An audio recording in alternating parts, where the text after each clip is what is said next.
Now, anyone who listened to Professor Chukwuma Soludo's speech marking his 2 years in office as governor of Anambra State would have come away with a sense of the bilious confidence that seemed to be oozing from the governor as he boldly declared his achievements and talked about governance progressing at a dizzying pace. He spoke about how well he was doing, the construction of high-quality roads, the employment of thousands of teachers and healthcare professionals, the provision of free computers and buses for schools, regaining control of the security of the state, and the rebuilding of the capital, Awka, among other touted achievements. And all this without borrowing any money and whilst refusing to pay himself any salary. Impressive, isn't it? But not to his critics, amongst them the man who ran against him in the last election, Val Ozigbo. He says it's all hot air and that he and most people in Anambra State haven't yet seen evidence of any sustainable repositioning of the state. But Governor Soludo disagrees. 2022, when we came in, healthcare infrastructure, sexually transmitted gender-based violence, and so on and so forth. Yes, one youth, two skill.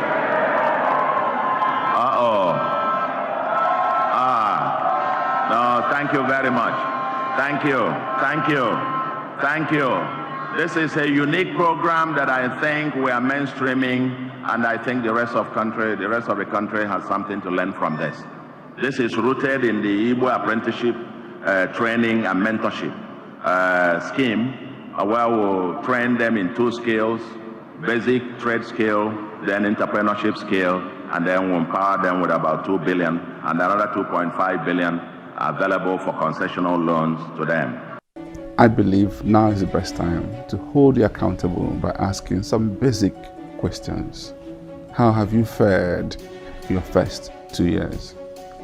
Especially when it comes to very important sectors like security, like economy, transportation including roads, education, health, all the human capital development indices, agriculture, and many more.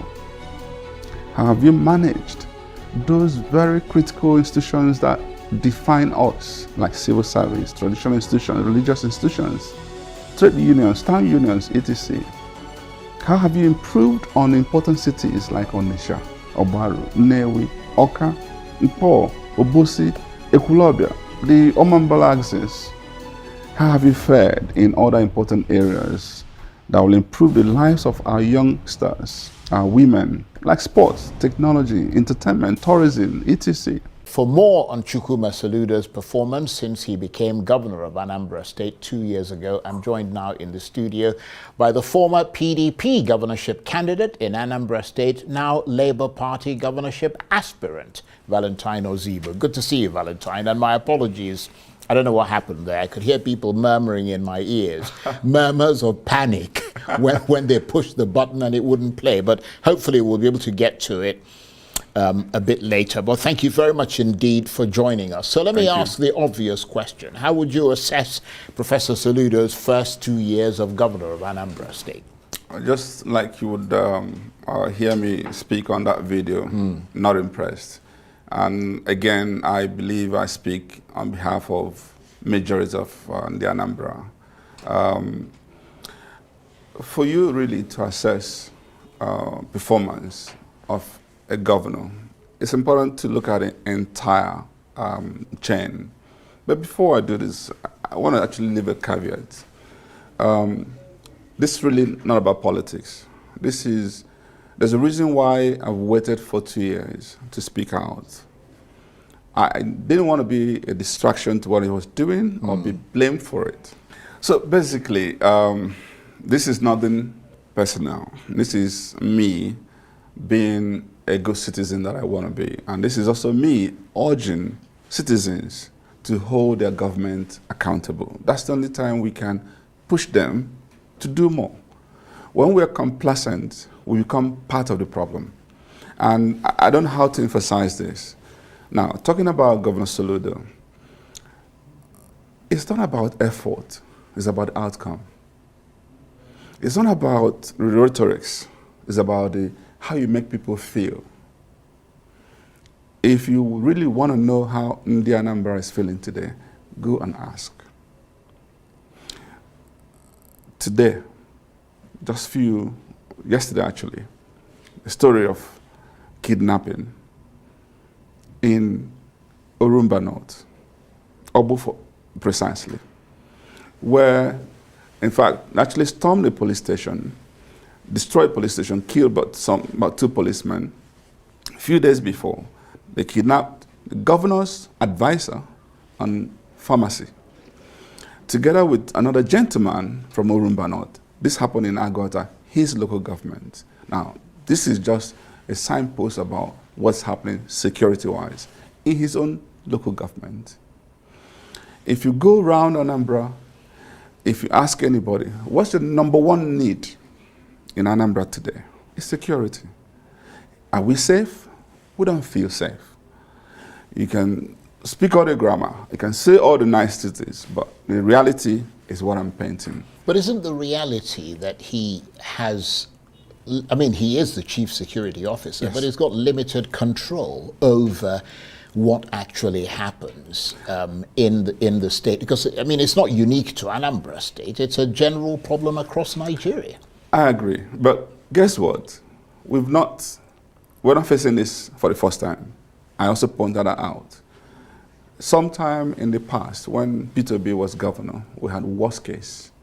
How did we solve it? What did he do? He was just a governor, subnational level. There are a lot of things you can do. A few weeks ago, I sat down with Alex Oti in Abia State. How many times have you heard stories of kidnapping? What's the distance between Anambra and Abia State? Just to point to a fact, so you can show true leadership. He says to me, you can't conduct any kidnapping thing here and go free. Because I have people they've trained, they've empowered, and equipped that are doing the right thing. I don't discuss security in the open, but I'm saying to you, you can show leadership in that regard. And I pointed to a particular AIG who was in Zone 13, Anambra State, who I sat down with him and he said to me, for the past how many weeks, months he came into Anambra State, he hasn't had the opportunity of sitting down. Because I was asking him, don't you guys conduct security meetings on a regular, at least once a week, given the importance of security? Now, I'm just talking about security. Now, let's not go into the symptoms. I want us to understand where these things might have gone wrong so that we can, hopefully, if he listens, maybe can pick it up and get better. Let's go into the vision. What's the vision that he has? You hear this Dubai, Taiwan thing that people are totally disconnected from. What is Dubai, Taiwan? People actually now say, please abandon this, give us Abba, give us Ghana. No, seriously. So, number 2, leadership. Who in his cabinet believes in this vision that he's pursuing? Alone. If you come into such a state like Anambra with such a Republican mind, and you don't have enough dose of emotional intelligence, you are bound to fail. Emotional intelligence means, number 1, you have to speak truth to yourself. You can't lie to yourself. You must be able to say, this is my strength, this is my weakness, and this is how to overcome my weakness. So if you think you're the smartest thing in the room, you're already failing from day 1. Number 2 is your respect and courtesy for a fellow human being. Every single part of Anambra life, there's one quarrel, one disharmony or another. From the religious institutions to the traditional rulers, to the civil servants, to the president generals, to the town unions, to the keke drivers, to the market women. There's one issue or another because there's not enough dose of emotional intelligence. And that also gives you what I call social awareness. So you know when to speak and when to listen. You can't conduct a meeting and you're the only one speaking and then take another 5 minutes to do vote of thanks and salute your oratory skills and life goes on. I don't want to go into things that may appear personal, but the point is that leadership is lacking. And then you go into the issue of setting priorities right. Because when you understand the root causes, all these other things we're talking about, security, education, are the symptoms of that manifestation. If you can't set your priorities right, you are building a 10-story hotel in Anambra. Who tells you that's what we need now? And what makes you think it's government that must build it? Why can't you encourage, incentivize the private sector to get that done? So you can focus on the key priorities of government. And if you now go into the human capital indices, education first, how have we taken it further from where it was? Yes, we're doing well on that side, but there's a lot more we can do. And the healthcare, agriculture, I can go on and on. Right. The point is that I totally am not impressed. I'm not too surprised because really, if you haven't been a proper CEO, not a government advisor or a lecturer, that alone wouldn't equip you to get this job done. Well, I mean, your critics and your political opponents and his supporters would say that you are sufficiently obsessed with your loss against Professor Soludo in the last Anambra governorship election to want to get some sort of payback against him after he defeated you. I mean, some have already cited the fact that other opposition people, like the APC former governor of the state, who wasn't in the APC then, but it was, former Minister of Labour, came out and delivered a speech at his 2-year anniversary in support of him, even though he's a member of the opposition, and that his popularity crosses those sort of political boundaries, but clearly not yours. That's what they would say.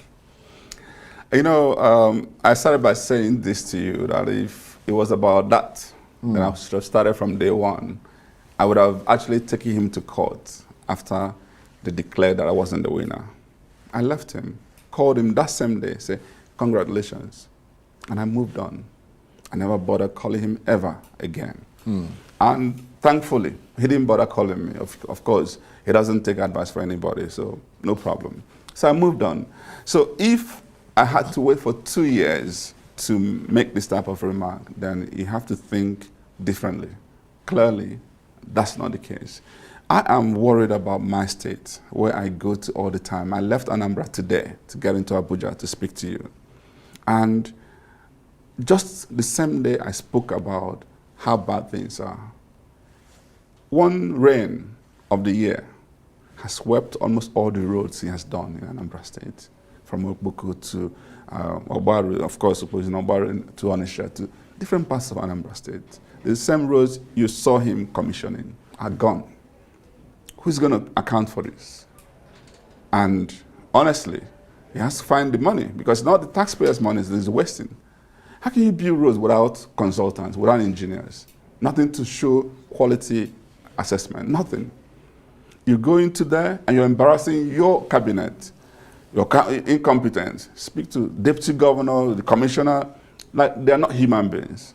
Meanwhile, if you look deeper, he probably was responsible for the mess going around.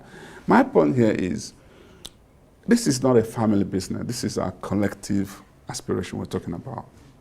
And what's still, when we have seen what our neighbor in Abia is doing, you have to come back and ask yourself, why Anambra should be doing far better than Abia State? Because we have far more to show for it. But that's not the case. You've done 2 years, another 9 months, and today, businesses are leaving Anambra to go to Abia, and people like us should keep quiet? No. Somebody has to speak up, and that's why I'm doing this. So are you now unequivocally going to run for governor in the next election? Well, the young ones have said if I don't run, they'll beat me up. So yes, I will. But well, hopefully I'll tell you this. It's really, really not about Valentine Ozigbo. It's really about let's get it right. But will it be under the banner of the Labour Party? Because the last time you ran under the PDP. Labour Party, I mean, that's the party to be. What I always do, I go back into doing a proper assessment. I did a poll recently. Simple questions. What do you think about Soludo's government? They didn't know who was polling.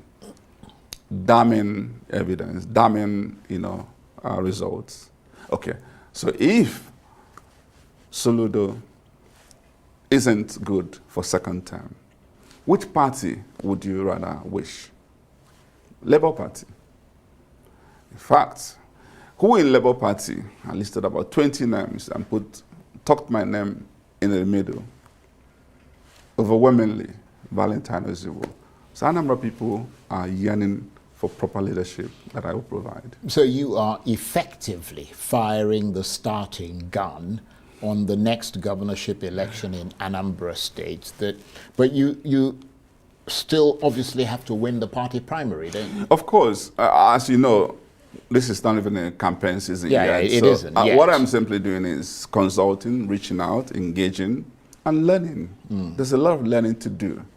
In fact, allow me to use your studio to request the Anambra to begin now to call for memoranda. What would you like to see from your next governor? If we decide we want to make Onitsha a true commercial hub, what would you like us to do differently in Onitsha? Tell me now. Nnewi, if we decide to make it a true industrial hub, what would you like to see there? Omambalaxis, where we can actually do a lot of agricultural processing there, leveraging the airport there to do export, and that's what we massively need in Anambra today, in Nigeria. What would you like me to do there? What kind of engagement, partnership, private sector that we should attract in there? How do we solve your problem? Let's hear people speak so we can do their bidding. It's only when you do that, trust me, that they will feel they are part of this, and you will see the excitement in the air. And that's exactly what Alex Otti is doing in Abia State. Well, you have to admit that after many years in office in Anambra State, the incumbent party, APGA, appears to be, stronger and seems to be able to absorb whatever the opposition throws at them. Not really, not really. We know what happened in my election. I don't want to go in there because to belabor the issues. The reality is that I can tell you this. I probably defeated Soludo in that election. So it's not about APGA thing. We know what happened. Now, go back to 2023 when we conducted other elections beyond presidential. Out of 11 House of Reps, Labour has 6 federal. Out of 3 senators, Labour has 2. And we also know what happened, that we are left with only 8 members in the House of Assembly. What I'm saying to you is that Labour Party is actually the party today. Right. Well, let's go then beyond state politics. Correct. To the national level. Yes. You are or were until recently the the special advisor on technology and strategic alliances to Mr. Peter Obi, the presidential candidate of the Labour Party. So you are close to him. Yes. Let's start by asking you whether you can address the reports that he's planning to go into some sort of political alliance. First of all, there are reports that he's returning to the PDP, and there's also reports that he might be going into a political alliance with the former governor of Kaduna State, Nasir El-Rufai, and may soon leave the Labour Party. I'll tell you this. First is, I am not competent to speak on this because I have never been part of any such conversation. That's number one. Number two is, as far as I know, these are illusions and rhetorics and rumors that well far-fetched, because every single thing we've ever discussed has been about how to strengthen Labour Party. That's all I know.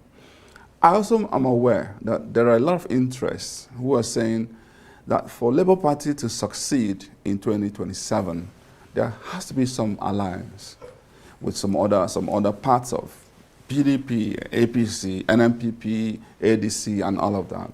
So those are conversations that are happening at different levels. I'm not even aware that has gotten to a level that anybody can make any categorical statement. I think is foolhardy for anybody to go into such assertion.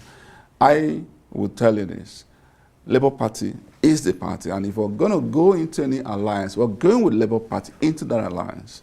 But there are there are sorts of people who are addressing that, and I am not a member of such committee, so I don't have enough information. The Labour Party has to be a coherent, discernible force going into such an alliance. And I mean, up till just after the last general election, I mean, you mentioned this yourself, many Nigerians, particularly the youth, saw the Labour Party as the new master of Nigeria's political universe. But with all the terrible infighting that we've seen recently in the party, with the Labour Congress battling the chairman and another faction squabbling over the leadership of the party, I mean, no one would blame Peter Obi, or you for that matter, for wanting to leave the party. I mean, how did the so-called master of the Nigerian political universe fall so flat? I mean, what's going wrong there? Using that word falling flat,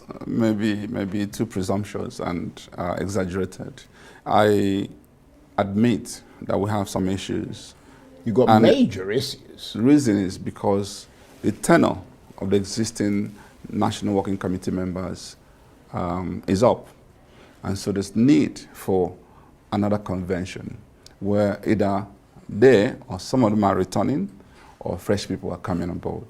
And in this type of season, we are bound to see this type of acrimony where people want to do things, hopefully, that would fit into their personal interests or collective interests, as the case may be.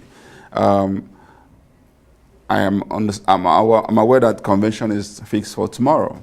How that plays out, I am not going to sit here and tell you. But I know there will be sufficient time for us to deal with this internally and be able to come out stronger. I'm aware that the national leader, Peter Obi, is holding a lot of consultations with the key stakeholders, together with Governor Alex Otti. The senators, House of Reps members are all converging, discussing this. By hopefully, we will come out stronger. And in fact, all the faction that's been creating a lot of nuisance, maybe that will be now a thing of the past. So you never know. So it hasn't fallen flat. We're challenged, but we can overcome the challenge. Okay, we've got just about a minute and a half left. Yes. Very interesting, as always, talking with you. What's your message to the people of Anambra State? As we said, it's not campaigning season yet, but in the context of the discussion, what is your message to them? Anambra people, we deserve better. We honestly can change our trajectory by decisions we're going to make in the next couple of months and years.